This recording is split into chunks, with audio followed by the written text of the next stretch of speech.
Así es que vamos a partir con esta presentación. Bien, no se ve el puntero. Bueno, superalgas lo pusieron nuestros pescadores. ¿Ya? Yo les voy a contar un poquitito de qué se trata esto. Así es que vamos a tratar de mantener una conversación un poquito distinta a lo que hemos visto recientemente, pero toda en el mismo área de las macroalgas, que es nuestra reunión de hoy.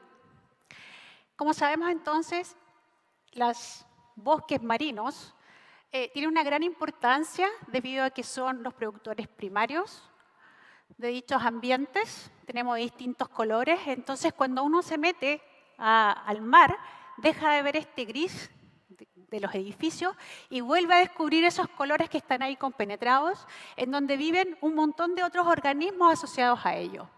Dan esta producción primaria, hábitat para un montón de otros organismos que también tienen importancia económica, permiten la mitigación de la polución debido a que en su proceso de fotosíntesis capturan nitratos y fosfatos, permiten una resiliencia climática debido a que absorben y capturan este CO2 en sus procesos y además tienen numerosos beneficios al humano. Hay registros arqueológicos que se usaban para distintas actividades y hoy en día también lo utilizamos como materia prima para un montón de cosas que utilizamos a diario. Todo lo que no es sólido ni líquido, por ejemplo, las pastas de diente, los champús, las cremas, contienen compuestos químicos que provienen de estas macroalgas. Por lo tanto, ellas son muy importantes, están hace mucho tiempo, pero hoy en día están un poco en peligro y ahí es donde empezamos a trabajar de cómo mejorar y reducir esta vulnerabilidad de los ambientes. En Chile tenemos 6 especies distintas de macroalgas que conforman nuestro bosque y lo más importante es que hay 2 que se distribuyen en el norte y en el sur que viven en la zona intermareal, donde sube y baja la marea. Por lo tanto, están más desprotegidas de estos cambios ambientales que aquellas que están sumergidas en el agua. ¿Ya? De hecho, tampoco tienen bancos de semillas, como tienen algunas macroalgas que son submarinas. Por lo tanto, ellas han sido más afectadas por estos cambios ambientales y también son las más cosechadas, porque las algueras, como estaban acá, no necesitan artefactos para ir a sacarlas, sino que la pueden sacar de manera natural, solamente recorriendo las costas. Entonces, ellas, en Chile, con nuestra extensa faja de tierra, forman un cinturón de protección, el cual representa el 10% de las macroalgas a nivel mundial. Son la fuente de financiamiento de numerosas algueras o la pesca artesanal, que tiene que ver también mucho con estos cambios en los trabajos. Si se acaba el trabajo de minero, ellos generalmente se van a recolectar algas. También tienen que ver con este turismo y con empresas que exportan esta materia prima y la comercializan. De hecho, las extracciones de macroalgas en Chile, tanto intermareales como submareales, hacen de que Chile sea el 9º país exportador de este recurso, con extracciones que llegan hasta las 400 toneladas anuales. Y de hecho, esta demanda se estima que aumente en un 9,8% debido al uso de estos productos en lo que habitualmente estamos consumiendo. Adicionalmente, se dice que Chile, por esta gran costa, tiene una alta vulnerabilidad al cambio climático debido a cambios en las precipitaciones, en la temperatura, en el pH, la salinidad, los niveles del mar, las urgencias y marejadas. Por lo tanto, se ha dicho que como plan de adaptación a este cambio climático en pesca y acuicultura, se recomienda favorecer el secuestro de carbono, reducir emisiones de gases y adaptación en esta pesca y acuicultura. ¿Y qué significa esto? ¿En qué se resume?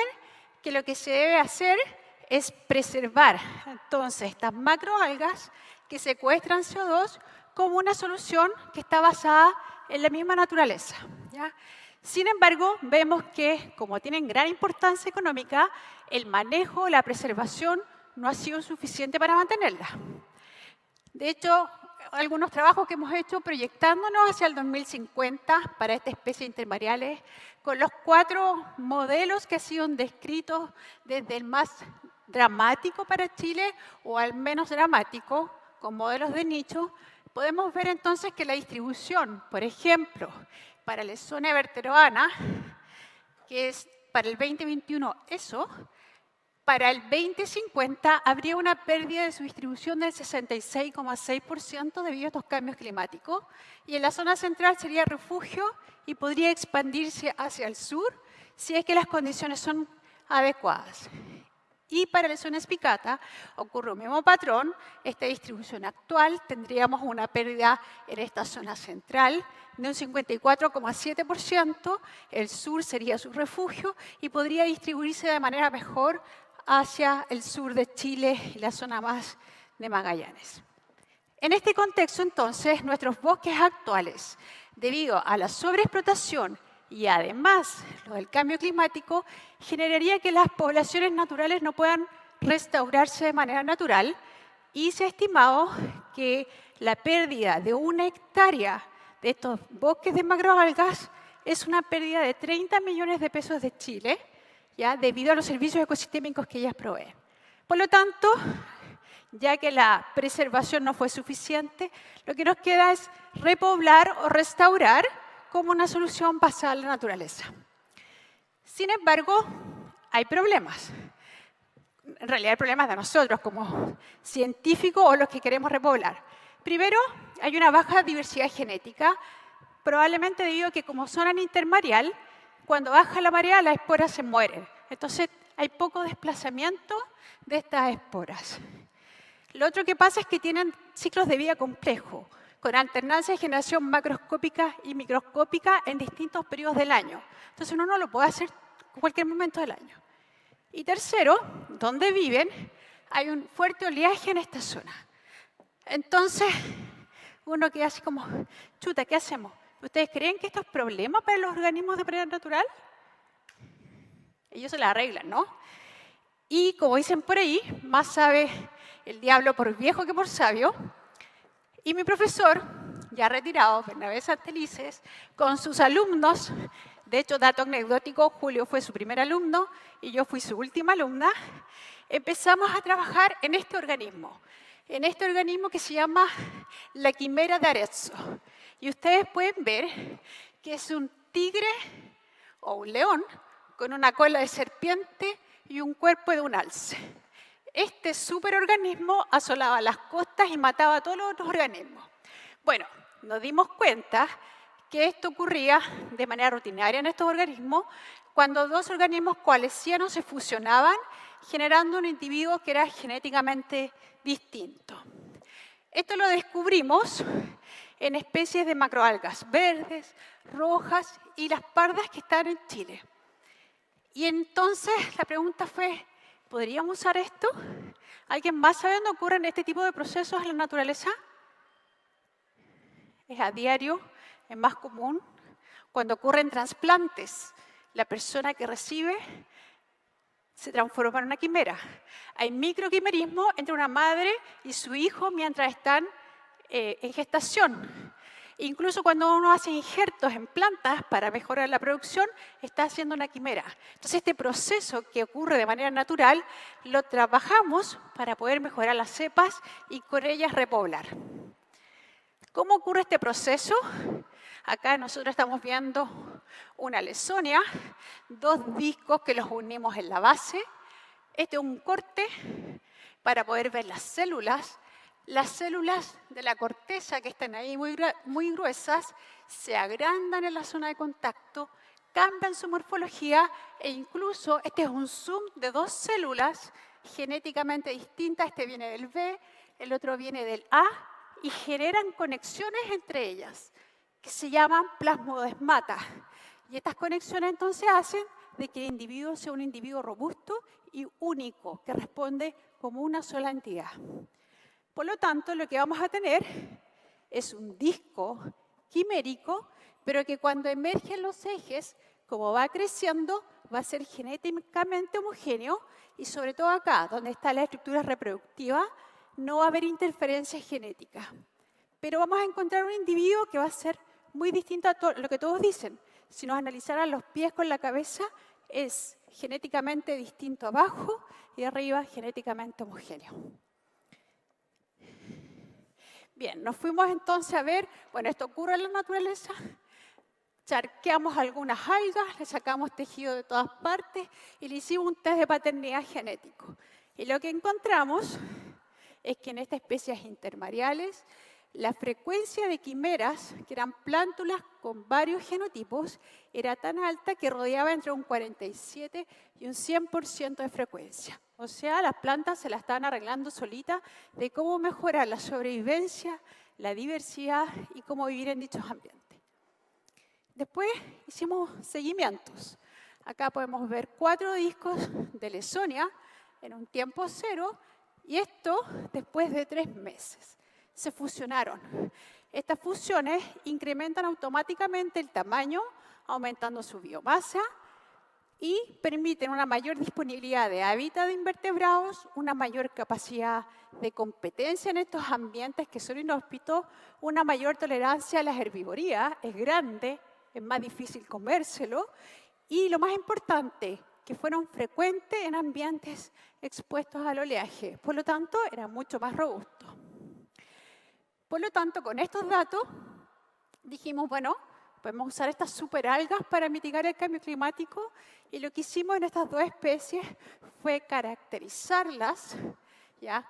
Todo lo que tenga que ver para mitigar este cambio climático, restaurar los ecosistemas con trasplantes para dichos ambientes y evaluar si estas características sirven como acciones de adaptación al cambio climático a nivel socioecológico y socioeconómico con estos servicios ecosistémicos adaptativos o conocidos como SAC. ¿Con quiénes trabajamos? Con los actores involucrados, en este caso científicos, los pescadores mismos, los empresarios que están asociados y finalmente trabajamos específicamente con 4 MERPs de Chile Central, específicamente Punta Froden, muy cerca de donde estaba la amiga, Totoralillo Norte, Punta Mineral de Talca y Chihualoco. ¿Qué es lo primero que divisamos? Es que estas plántulas quiméricas que eran naturales tenían mucha mayor diversidad genética que aquellas que eran homogéneas. Y eso le permite entonces que si hay algún cambio ambiental, tiene una mayor capacidad de responder a dichos ambientes. Cuando vimos la composición química, las quimeras también presentaron mayor cantidad de pigmentos fotosintéticos como clorofila A, carotenoides, clorofila C, comparadas con aquellas que eran genética homogénea, pero, lo más importante, no se observaban diferencias ni en feloles ni en ácidos algínicos, que son la importancia económica por las cuales ya son comercializadas. Y cuando analizamos la diversidad, las quimeras tenían mayor tanto riqueza como abundancia de invertebrados con respecto a que eran genéticamente homogéneas. Entonces empezamos a construir nosotros quimeras. Y para ello entonces, igual cuando uno se hace un trasplante, necesita saber quiénes son las algas que van a estar involucradas, cuál es la identificación genética de estas poblaciones, cómo vamos a construir las quimeras siempre usando cepas de la misma población y vamos a evaluar también su desempeño en la misma población. Lo primero que aprendimos de esto es que esta metodología nos permite manipular la calidad de estas macroalgas en una primera generación. Se generan quimeras con cepas locales, evitando moverlas o translocarlas, y eso también evitaba la introgresión de cepas. Y fomentábamos algo que para los pescadores era súper importante, la trazabilidad y el etiquetado veraz. Mucha de la pesquería ilegal, sobre todo estos organismos que están protegidos, necesita de que sea certificado el origen. Y con esta caracterización genética lo logramos. Cuando vimos cómo permitía entonces nuestras especies capturar o secuestrar el CO2, miramos el carbono almacenado por kilogramos por área y nos dimos cuenta que no había mucha diferencia entre las 4 caletas con las que trabajamos, pero sí, si nos comparamos con otras especies, ¿sí?, de algas pardas, almacenan 2 a 3 veces más que otras especies. Y cuando vemos cuántas frondas producen, vemos que las quimeras producen 5 a 7 veces más frondas que aquellas que son homogéneas. Por lo tanto, el área para poder hacer esta captura de CO2 es mucho mayor en aquellas que son quiméricas. Y después analizamos esta tolerancia al aumento de la temperatura, que es lo que más les ha premiado a nuestros pescadores, nuestros asociados principales, y simulamos entonces la temperatura actual del mar, 15 grados supuestas para el 2050 y 21 grados propuestas como proyectadas para el 2100. Y nos damos cuenta que el crecimiento disminuye a medida que aumenta la temperatura, pero las quimeras tienen una mayor tolerancia con respecto a las unigenéticas. Y este patrón se repitió en las distintas localidades. Luego vimos el desempeño, la respuesta de estas, tanto en laboratorio, en el hatchery y después instaladas en terreno.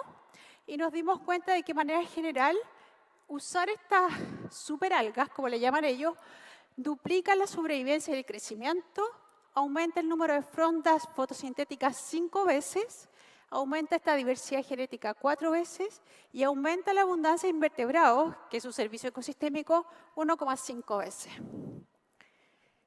Y al final, cuando trabajamos con ellos para ver si ellos usarían esta metodología como una acción para adaptación al plan de acción climática, nos dimos cuenta que esta restauración realizada con nuestras caletas que nos apoyan es una coproducción de este conocimiento y oportunidades.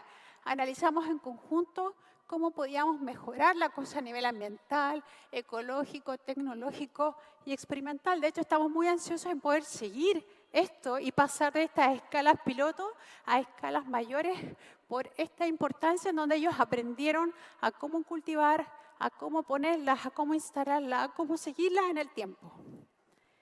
Entonces, en resumen, estas superalgas pardas, quimeras como una solución que está basada en la naturaleza para este cambio climático, permite 3 aspectos importantes en este avance científico-social. El primero es un beneficio ecológico, debido a que permite mayor diversidad genética, composición química y de invertebrados, mayor cantidad de frondas capturadoras de CO2, una mayor tolerancia al aumento de la temperatura y repoblamientos más exitosos con mayor sobrevivencia, crecimiento, diversidad genética. En segunda instancia, hay beneficios socioeconómicos que los pescadores logran observar. Ellos saben que pueden tener una materia prima genéticamente conocida, con garantía de calidad, saben que pueden aumentar los invertebrados que son económicamente importantes para ellos. Ellos también pueden acreditar buenas prácticas, debido a que son especies protegidas y por lo tanto podrían darle un valor agregado, incrementando sus ingresos y calidad de vida. Y para las empresas procesadoras, exportadoras, ellos también se dan cuenta que hay una mayor diversidad de materia prima o biomoléculas, hay una estabilidad de los mercados, dado que hoy en día están en veda, entonces ellos podrían programar entonces las cosechas post-instalaciones, y también hay un aumento de la confianza internacional con etiquetados veraces, que ha sido un factor bastante importante últimamente con esta pesca ilegal. Y finalmente, cuando vemos estos beneficios de la adaptación al cambio climático, primero es la valorización de un recurso chileno, endémico, que captura el CO2. ¿Cuánto captura? No solamente en la cantidad, sino que eso se logra, ellos son adultas en solamente 1 a 2 años, versus las plantas terrestres que deben capturar eso en 10 años, cuando tienen una edad de 10 años. Además, se fortalece esta innovación, aunque ya ocurría en la naturaleza, esta es una innovación tecnológica y social basada en estos servicios de ecosistemas marinos. No afecta al paisaje, ya que es con baja huella hídrica, se ocupa del mismo agua de mar de ahí mismo, solamente en los procesos iniciales usamos agua dulce. Crea un precedente, aquí la puse en la parte sudeste del Pacífico, pero la verdad es que las caletas están tan contentas que ellos dicen que están liderando en el fondo y que quieren enseñarle a todo el mundo a cómo hacerlo. Y además se abren estas oportunidades de mercado del carbono azul, que podría entonces atraer a nuevas inversiones locales e internacionales en estas comunidades costeras. Y como no pudieron venir todos, acá una fotografía de los mayores integrantes y muchas gracias por escucharnos.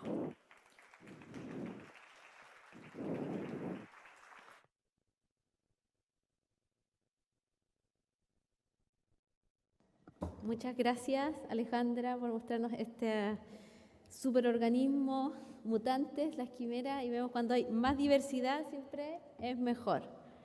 Alejandro, cuéntanos. Oye, felicitaciones por la presentación, Sí. súper entretenida, tremendo trabajo que han logrado hacer, sobre todo con las comunidades. Y te quería hacer una pregunta un poquito más sobre la estrategia más evolutiva de esta planta, tomando en cuenta de que esta fusión individual puede traer costos, ¿cierto?, a nivel poblacional, ¿no? El costo ya sea por el número de abundancia de individuos dentro de una misma localidad o región, pero ustedes han visto, por ejemplo, si es que esta estrategia de fusión de los individuos aumentaría o no la capacidad reproductiva o la fecundidad. Y si esta fecundidad, ¿cierto? No sé si ustedes lo han probado, lo han hecho de manera experimental, me imagino, con lo que han probado con los mismos pobladores, pero ¿cómo se ve en la naturaleza, lo normal? Sí, no sé si tengo, sí, me escuchaba con retorno, eso sí. Mira, lo que hemos visto es que la frecuencia del quimerismo de manera natural ocurre en poblaciones que no están con plántulas muy adultas. En el fondo, precisamente, al parecer es como una estrategia en donde plántulas maduras no hay. Entonces, si cae una al lado de la otra, maximicemos esta reacción, ¿ya? Entonces, precisamente en lugares donde hay mucha extracción, la frecuencia de quimerismo al parecer es mucho más. Hay más espacios también para que puedan asentarse los juveniles y mientras más chiquito ocurre el proceso, es más fácil que se puedan juntar, ¿ya? Entonces, pero no hemos visto mucho, si acaso tiene que ver con la madurez de las poblaciones. Solo que si hay plantas muy grandes, la competencia por sustrato es muy grande también. Y lo que sí uno puede ver es que a veces hay discos y arriba está lleno de juveniles, ¿sí? Entonces, esa también es como una estrategia, pero es más difícil que se pueda juntar un individuo. Siempre va a dominar el adulto que estaba ahí respecto al que se asentó, ¿ya? Eso es lo que podemos ver. Y lo que sí, lamentablemente, o mejor para nosotros los investigadores, esto es reversible. Como los ejes y los que se reproducen, la zona estructura no es quimera, tú no produces una espora quimera, produces del genotipo 1 o 2 los que estén involucrados. Por lo tanto, para volver a formar una quimera, tenemos que volver a hacerla en el laboratorio y volver a instalarla, ¿sí? A menos que, bueno, se junten de manera natural. Pero cuando uno hace estas quimeras más resistentes, lo que estamos viendo, además, o sea, todo el trabajo científico que hay detrás, es ver si son compatibles o no. Hay mezclas que no van a ser más beneficiosas, ¿sí? Mientras que otras, es como cuando uno hace un test para hacerse un trasplante. Tiene que haber una compatibilidad genética para que esta fusión sea exitosa. Aquí nos pasa lo mismo. Hay ciertas cepas o ciertas combinaciones que no les va mejor. Por lo tanto, ese en el fondo es el plus que nosotros podemos apoyar atrás, la parte científica, que sí las quimeras que nosotros ponemos son más resistentes, ya sea para mayor crecimiento, para mayor temperatura, etc. Y ahí es donde podemos manipularla. Y por eso es como una innovación, pero la verdad es que ocurre en la naturaleza, ¿sí?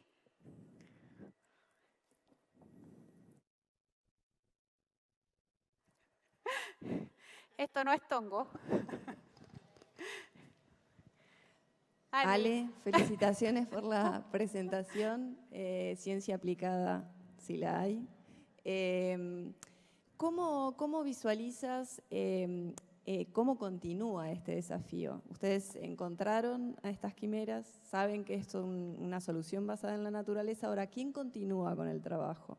¿Qué rol tienen los acuicultores, las poblaciones, las comunidades? ¿Cómo continúa, Ale? Sí, bueno, esa es una pregunta que nos estamos haciendo ahora y el trabajo se ha basado en una metodología social en donde no somos nosotros los científicos los que vamos y le decimos a la caleta, ahora nos vamos a vender esta tecnología a las empresas. Estamos coproduciendo nuestras siguientes etapas. Estamos evaluando, por ejemplo, hay una patente asociada que la necesitaban los proyectos porque es lo que exigen para poder rendir los proyectos. Pero entonces estamos viendo, bueno, ¿cuál es la licencia? ¿Hasta dónde podemos ellos como pescadores poder hacerlo? ¿Nos podemos asociar a empresas privadas o no nos podemos asociar a empresas privadas? ¿A ellos les conviene o no les conviene? Y esa decisión es una coproducción, ¿sí? Nosotros le damos el conocimiento básico, pero la idea es que en conjunto vayamos viendo cuál es la mejor futuro para eso. Y ahí tenemos algunos talleres más en donde vamos a ver a dónde postulamos, cómo lo hacemos, aumentamos la escala piloto o lo hacemos en distintas especies. ¿sí? Todo ese como teje-maneje es lo que estamos tratando de evaluar en conjunto para que no sea una imposición, porque además el conocimiento local es muy importante. Yo te contaba que en el fondo yo siempre decía, llueve y tenemos más plántulas. Y claro, nosotros para hacerla esporular hacemos un shock de salinidad. Entonces decía, usted está completamente en lo correcto, ahora pongámoslo en el protocolo. Sí, entonces el conocimiento local es básico.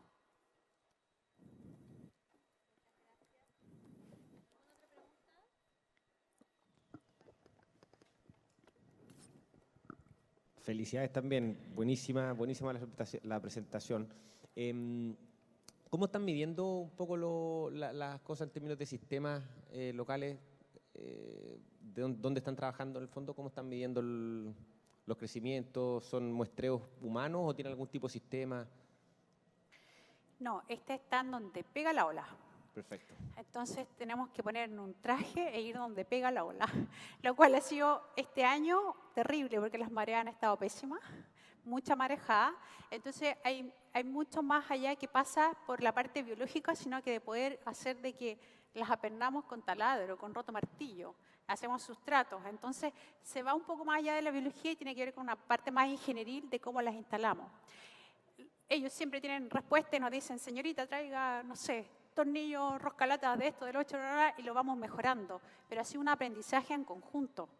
¿Ya? No es algo que podamos decir, ya ahora nos instalamos con todo esto. ¿Y hacia dónde, cómo crees que en el futuro se podría ir avanzando en una mejor obtención de esos datos, de los impactos positivos que produce? O sea, pasar de hecho de los TRL, que significa, para los que no saben, cuando hay una patente son distintos estadios de desarrollo de esta tecnología. Es un N que uno tiene que efectivamente hacerlo para cada localidad. Y ahí, claro, cada localidad tiene características específicas de la calidad de la roca, de la marejada, cómo llega, un montón de cosas que tienen que ver con este conocimiento local, que solamente lo podemos ir viendo con ellos. Hemos estado tratando de proyectarnos más a futuro y poder ver otras tecnologías que vayan más allá de cómo instalarlas, pero ese es el desafío que nos tenemos que plantear ahora.